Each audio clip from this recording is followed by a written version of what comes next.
और अगर ये आंदोलन जनवरी से आंदोलन ने पकड़ ली तो 1 जनवरी से एक डिमांड इसमें और जुड़ जाएगी, वो ध्यान से सुन लेना। प्रधानमंत्री ने कह रखा कि 2022 में आमदनी दुगनी हो जाएगी, तो फसलों का रेट दुगना हो जाएगा, वो इसमें डिमांड में जुड़ जाएगी। सरकार पे टाइम है, सरकार पे टाइम है 35 दिन का। सुधर जाओ, इसका देश को ना बिगाड़ो। अभी उड़ जाएंगे फिर 2 महीने जिन्ना का भूत आओगा पाकिस्तान से, यही वो कम आवेगा। और ये बैठे मुल्ला जी जिन्ना का भूत आओगा, यही हिंदू मुसलमान और जिन्ना वैरायटी पर चले। समस्त किसानों, नौजवान साथियों, समस्त बहने, माताएं, बच्चों, देखो मुद्दे बहुत है। जैसे जैसे शहरीकरण बढ़ता है, गांव की जमीन पे ही सबसे पहले चोरी होती है सरकार की, क्योंकि जमीन नहीं वे लेंगे तो शहर नहीं बढ़ेगा। और उसकी चपेट में गांव का सीधा भोला किसान आता है। एक को बहका देंगे,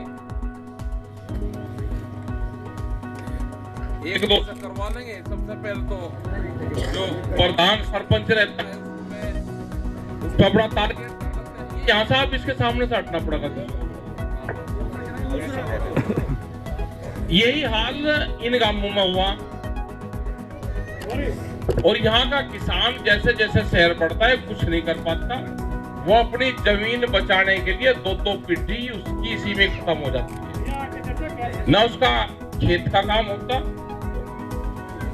ना उसके भाव की लड़ाई है। हाँ, राजवीर सिंह बता रहे कि 5वीं पीढ़ी है जो ये अपने जीवन में ना कोई व्यापार कर सकते, ना कुछ और धंधा कर सकते। जमीन जा रही भाई, इसको बचाना, जमीन जा रही इसको बचाना। सारे जो परिवार के लोग हैं वे भी इसी में लगे। यहाँ पे बातचीत बहुत बार अधिकारियों से बातचीत हुई। अभी भी एक दिन बात हुई थी यहाँ के प्रशासनिक अधिकारियों से। राजवीर सिंह ये लोग गए वहां पे, जब भी वो इल्ले बिल्ले बता देते हैं। अभी तो ये आंदोलन यहाँ पे चला हुआ है, दिल्ली वाला आंदोलन चल रहा,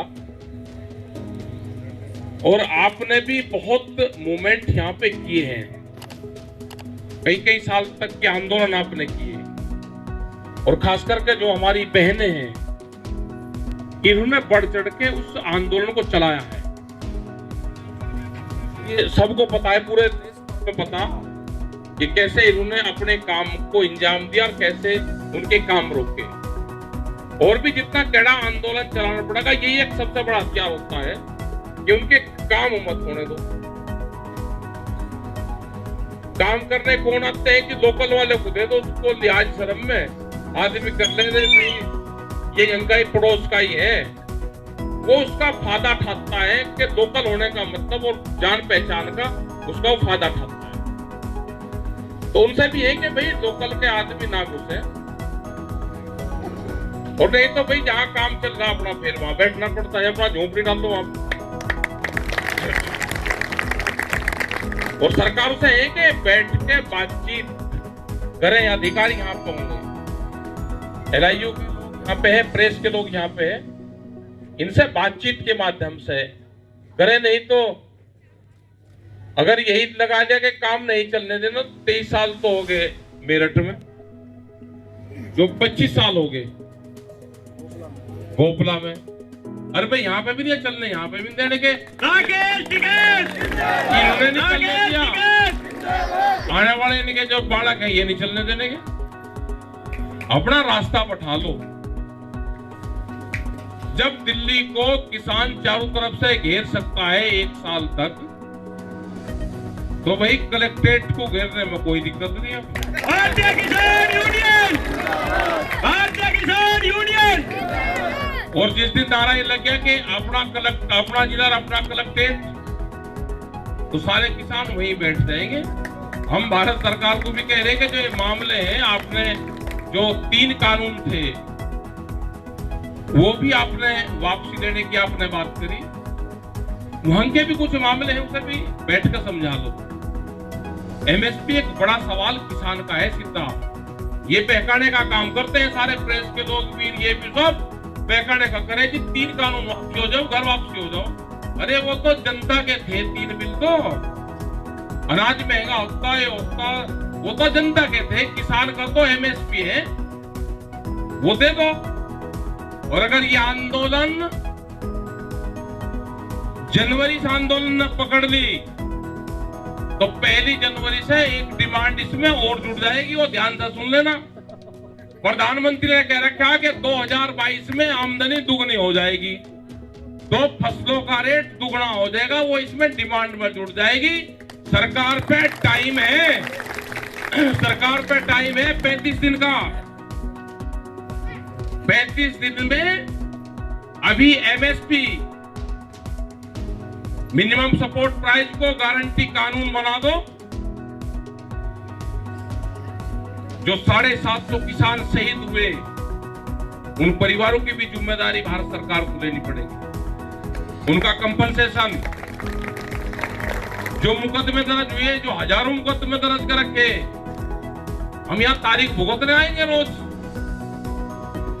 जब तक मुकदमे रहेंगे हम कहां जान लग रहे हैं, इनसे तारीख भुगतेंगे वोटरों से। ये काम कर लो अजय टहनी, लोगों को मरवाएगा गाड़ियां चढ़वा के, उसका भी इलाज सरकार ही कर ले। और जो मामले हैं वो एक कमेटी बन जाएगी, वो कमेटी में बातचीत होती रहेगी और सारी चीजें। यही उस टाइम पर था, 1 साल पहले भी यही था, यही आज है। उस टाइम पे भी 4 डिमांड बड़ी थी, एमएसपी, 3 काले कानून, बिजली और पुराली वाला। 2 उन्होंने मान लिया, तीसरा मान लिया, एक बोल रहा। और जो उसके साथ में जो घटनाक्रम हुए, 750 शहीद हुए मुकदमे हैं, ये उसके साथ में जुड़ जाएंगे। और ये जो एमएसपी की डिमांड है, ये कोई आज की नहीं है। 2011 में जब ये गुजरात के मुख्यमंत्री थे नरेंद्र मोदी, एक फाइनेंशियल एक कमेटी बनी थी, वो कई मुख्यमंत्रियों की कमेटी थी। उसमें इनको एक रिपोर्ट देनी थी कि एमएसपी पे क्या करना चाहिए। ये उस कमेटी के हेड थे, इन्होंने अपनी रिपोर्ट प्रधानमंत्री को सौंपी थी और ये कहा था कि एमएसपी गारंटी कानून बनना चाहिए। भाई जिस वकील ने केस लड़ लिया हो और अपना उसमें बहस करी हो कई साल, और वो वकील फिर जज बन जा और फाइल वहां बंदी करके उसी के इत्तेफाक किया कि उसी के कोर्ट में वहां फाइल चली जा, जो उस केस का वकील था, फिर उसे पूछने की कहां जरूरत है? वह उसने सारी फाइल पढ़ रखी, पूछने की कहां जरूरत है? वकील उस टाइम पे थे नरेंद्र मोदी, इन्होंने फाइल की स्टडी करी, पूरा केस पढ़ा, आज ये जज बन के अपना फैसला सुना था। हम तो सीधी भाषा में, गांव की भाषा में यही तो, जब केस पढ़ रखा, क्योंकि पंचायती आदमी बैठे सारे। राड क्या है कि अदालत में अगर कोई आदमी सच बोलेगा तो उसे सजा होगी, पहले ही दिन हो जाएगी। और पंचायत में जिसने झूठ बोला उसे भी सजाई होती है। पंचायत में तो सच बोला जा और अदालत चले झूठ के आधार पे। अदालत चलती है झूठ के आधार पर, पंचायत चलती है सच के आधार पे। तो इसका मतलब गांव की पंचायत मजबूत है। तो गांव की पंचायत का फैसला है हमारा। गांव की पंचायत ने फैसला कर दिया कि एमएसपी लागू करो। एमएसपी का जो दाम है वो किसानों को मिलना चाहिए। उसका जो मैकेनिज्म है उस पर ही हम अभी बात कर रहे हैं, वो भी खराब है। एमएसपी कैसे तय होती है वो फार्मूला भी गलत है, लेकिन उस पर नहीं जाते। C2+50 वाला फार्मूला जो भारत सरकार ने अपने घोषणा पत्र में कहा वो लागू नहीं कर रहे, उस पर नहीं जा रहे। जो मार्केट रेट है हम उस पर भी अभी नहीं जा रहे। हम तो ये कह रहे कि जो आप कह रहे हो आप उसी को लागू कर दो। लागू क्यों नहीं करते भाई? लागू इसलिए नहीं करते जो इनके व्यापारी दोस्त हैं। आप 40 क्विंटल धान, 20 क्विंटल धान, गेहूं अपना बेचने के लिए लाइन में लगे रहते हो, आपका बिकता नहीं। आपका धान बिक रहा है अभी 1100 से 1200 रुपया, बाजरा बिक रहा 1000-1100 रुपया, बिहार में धान बिक रहा है 800 से 900 रुपया। वे लूट करते हैं, उसको लूटते हैं, किसान की फसलों को लूटते हैं। इनके जो यारी दोस्त हैं, जो सरकार है, इनका कोई मतलब किसान गांव से नहीं है। ये तो बेचने लग रहे हैं, देश को बेचने लग रहे हैं। ये बड़े व्यापारी देश में घुस चुके हैं, देश को बेच के जाएंगे। कानून बना दिया कि जी मंडी के बाहर माल बेच लो। मतलब इतना भी सबर नहीं कर रहा है कि भाई एक साल तो रुक जाओ। कह लगे जी मंडी की आमदनी घटेगी। भाई जब आपने मंडी के बाहर माल बिचवा दिया, टैक्स आएगा नहीं और आमदनी घटी, कह लगे मंडी की खाली जमीन बेच दो। ये सब काम साथ के साथ ही करे, ऐसा ऑटोमेटिक सिस्टम पर लग रहा कि भाई मंडी की जमीन बेच दो। कह लगे गांव समाज में खाली जगह है भाई, वो भी बेच दो, लीज पे दे दो। जो संघ का कोर्स कर रखा उसे लीज पे दे दो भाई, इन्हें दे दो। आरएसएस वालों को साथ दे दो इनको लीज पे। गांव समाज की जमीन भी यही दे रहे, रेलवे की जमीन भी यही बेच रहे। मतलब 1 इंच जगह इनको नहीं छोड़नी। तो ये आंदोलन तो उनका भी है जो नौजवान खड़े हैं, जिनको कहा कि 2 करोड़ या 2 करोड़ नौकरी हर साल मिलेगी, तो 14 करोड़ नौकरी कहां गई? ये उस दुकानदार का भी है जो 1 साल तक उधार सामान देता है, कम से कम 100 से 200 परिवार को उधार सामान देता है, वो भी खत्म कर दिया। अगला टारगेट साप्ताहिक बाजार पे है अभी, उससे 4.5 करोड़ लोग बेरोजगार होंगे। देश से साप्ताहिक बाजार बंद होंगे। जो वो 2 रुपए की सब्जी खरीद के और वो 2.5 रुपए की बेच देता है, वो बंद होंगे और सब्जी शीशे की दुकान में बिकेगी। वो कहां जाएंगे? बेरोजगारी। जब भी प्राइवेटाइजेशन की तरफ देश जाएगा तो उस देश में बेरोजगारी फैलेगी, महंगाई बढ़ेगी। कहां गए भाई? सिर पे सिलेंडर लेकर घूमते थे नंगे कपड़े तार के बीजेपी वाले। मतलब 350 का सिलेंडर धीरे धीरे बढ़ा के 1000-1100 रुपए का कर दिया। सुधर जाओ, इसका देश को ना बिगाड़ो। अभी उड़ जाएंगे फिर 2 महीने जिन्ना का भूत आओगा पाकिस्तान से, यही वो कम आवेगा। और ये बैठे मुल्ला जी जिन्ना का भूत आओगा यही। हिंदू मुसलमान और जिन्ना वैरायटी पर चले, क्योंकि जो मीडिया के क्वेश्चन तय होते हैं वो होते हैं नागपुर में। नागपुर के अंदर तय होते हैं क्वेश्चन का क्या पूछना आज, वो तय होते हैं। अरे रुक जा, क्या जा रहा है? अभी समझा, रुक जा। दूध प्यारे दूध वहां कोई सा नहीं भिजवा रहा बॉर्डर पे। रुक जा, अड्डा अभी समझा भाई, रुक जा, अड्डा पकड़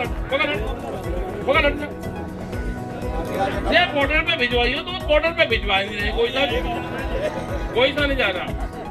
तो भाई अभी 3 महीने का प्रोग्राम सेट हो गए। हिंदू मुस्लिम जिनका ओवैसी का चाचा आ गया, ये चलेगा और कुछ नहीं चलना। अभी आगे कुछ लोगों को दिए अवार्ड, जो बेवकूफ पागल आदमी उनको अवार्ड देकर उन्हें कह रहे कि तुम ये बोलते, उनसे बुलवाते हैं, कभी कुछ बुलवा दे कभी कुछ बुलवा दे। वो इसलिए बुलवाए जाते हैं कि जब पार्लियामेंट सेशन चले जो विपक्ष है, जो बेतुकी बात करने वाले लोग हैं, बहस सारी उस पर चले जाए, बहस उस पर हो जाए। और जो महंगाई है, किसान इशू है, बेरोजगारी है, उससे उनका दिमाग हट जाए।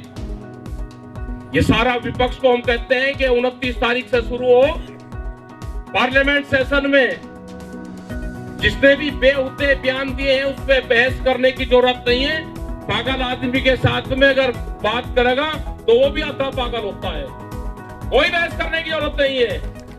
बहस हो पार्लियामेंट के अंदर किसान के इशू पे, बहस हो बेरोजगारी पे, बहस हो देश के विकास पे, बहस हो जो पॉलिसी भारत सरकार लेकर आना चाहती है उस पे, बहस हो जो सीड का कानून लेकर आना चाहती है, बीज कानून, जो बीज के थाने खुलेंगे, बहस हो उस पे, बहस हो बिजली अमेंडमेंट बिल पे कि अगर किसी के पास में 2 पशु होंगे तो उसको कॉमर्शियल कनेक्शन लेना पड़ेगा। बहस हो पोल्यूशन के ऊपर। और ये जो उनसे अंधभक्त हैं, जो बीजेपी के लोग हैं, जो पर्चे ठाकर दिखाते हैं कि हम भी लोग हैं, वे इनको एक एफिडेविट जरूर देना चाहिए कि 10 साल का जो नॉर्म्स भारत सरकार का है, मैं मानता हूं। मेरे पास में कोई भी 10 साल पुराना ट्रैक्टर नहीं है, मेरे पास में कोई गाड़ी 10 साल पुरानी नहीं है, मेरे पास में घर में रखा हुआ जनरेटर, डीजल से चलने वाला वाहन, जनरेटर, पंपिंग सेट 10 साल पुराना नहीं है। उसके साथ में अपना एफिडेविट लगा दे। एफिडेविट कोई नहीं लगाएगा, क्योंकि वे लोग भी इस आंदोलन का समर्थन कर रहे हैं। वे बोलते नहीं लेकिन समर्थन करते हैं हमारा भी। वे कहते हैं कि जी हटना नहीं, भाई आप तो सरकार में शामिल हो, कि हमारी बोलने की हिम्मत नहीं, लेकिन आप हट मत जाना, देश को बेच कर जाएंगे ये, आप हट मत जाना। हमारी तो मजबूरी है कि आपका आंदोलन चल रहा तो हमें बहुत लाभ मिल रहा, हमें बहुत बाज का पद दे रहे, वे भी अपने पदों के चक्कर में लग रहे। देखो ये किसान तो हटने वाला है नहीं, न ये किसान घर वापसी करेगा। हमने कहा कि भारत सरकार बैठ के बातचीत कर ले, इसका समाधान निकल जाएगा। ये आंदोलन संघर्ष से समाधान की तरफ जा रहा है, आप इसका समाधान निकाल लो, हम बातचीत को तैयार हैं। और जो यहाँ के जो लोग हैं, यहाँ के जो अधिकारी हैं, इन लोगों से भी बैठ के बातचीत कर लो। चारों तरफ को शहरीकरण हो रहा, ये ना हो कि किसान ये प्लॉटिकरण करना शुरू कर दे इसमें, और फिर आपको हो जाए तो प्लॉट काट दिए हमारी जमीन की। और ये काम जो चल रहा भाई, इसको अपनी रोको, बातचीत कर लो, और इसको काम को भी रोको। राकेश टिकैत, तो आप लोग ये इस तरह की जो मीटिंग हो रही, ये तो जब भी हम यहाँ पर है तो एक मीटिंग जरूर एक गांव में हो जानी चाहिए। अपना गांव और अपनी मीटिंग, खर्चा कुछ है ही नहीं, और सुबह अपना कर ली, फिर अपना काम कर लिया या शाम के टाइम कर ली। तो धन्यवाद आपका सभी का। जय हिंद, जय भारत, जय गाजियाबाद, जय रईसपुर। भाई मैं दूध पी लो, पहले 1 गिलास दूध पी। भैया दिए।